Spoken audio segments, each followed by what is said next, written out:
Hello everyone. This is a painting tutorial. I will be explaining my whole process.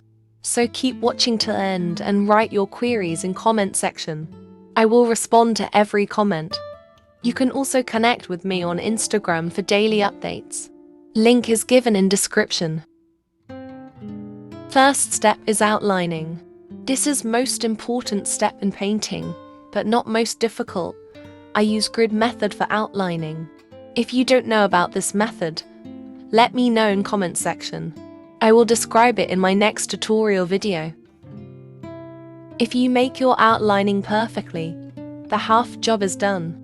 So make sure to be good at it. It requires practice.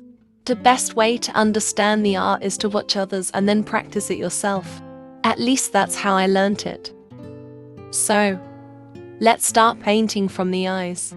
As you are seeing, I'm not making this part of the eye purely white, because it is not actually white.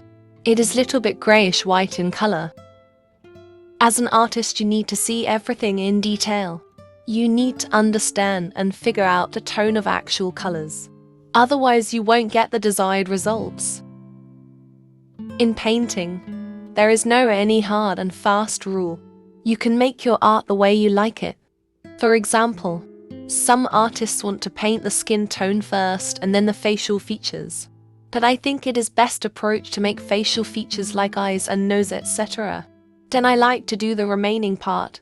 So, all I'm saying is that's all up to your likings. A valuable tip that can truly enhance your painting experience. Let go the perfection and embrace the journey of improvement instead, because it can lead to frustration and demotivation, especially if things don't turn out exactly as planned. So, focus on your skills through consistent practice. Don't hesitate to make adjustments. After all, art is a journey, not a destination.